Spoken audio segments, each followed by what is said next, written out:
så mange, der er super seje. Og det, der skal foregå i dag, det er selvfølgelig, at vi skal have banket et hul på nogle tønder. Og det foregår jo i 2 aldersgrupper. Og vi har 0 til 6 år, som foregår over ved den bagerste tønde herovre. Og fra 7 til 14 år foregår her. Så vil der være en konkurrence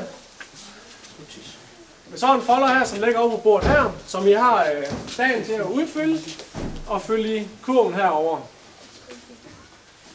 Så er der kaffe og fastelavnsboller over på bordet her, og der er flere, hvor de kommer fra, så tager jeg bare tid til at gå rundt og se, hvad der er i butikken og få snakket med hinanden. Vi har ikke travlt, vi har ikke noget, vi skal nå. Og der står et par voksne ved hver tønder og ligesom leder slagets gang, så der skulle være styr på det.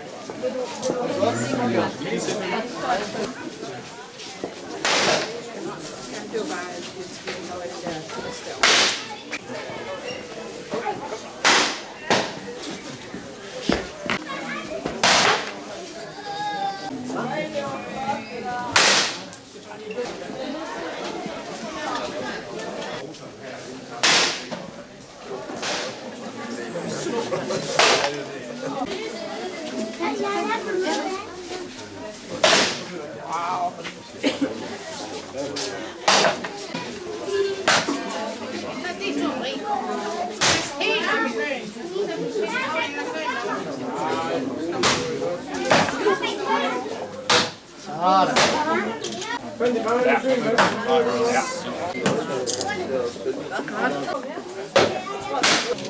Ja, det var godt.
Og der var det simpelthen en og samme person, der det hele var ned på en gang.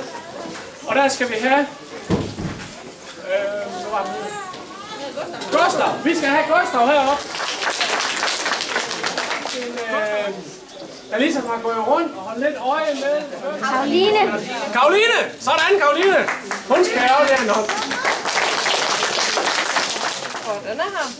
Og du får jo så sådan en lille fin en her. Wow. Sådan.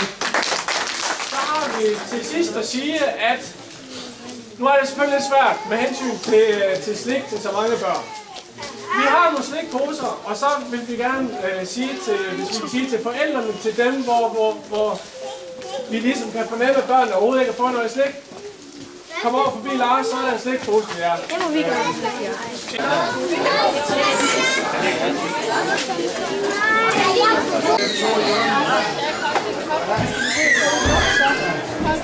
Hvad er Mikkel?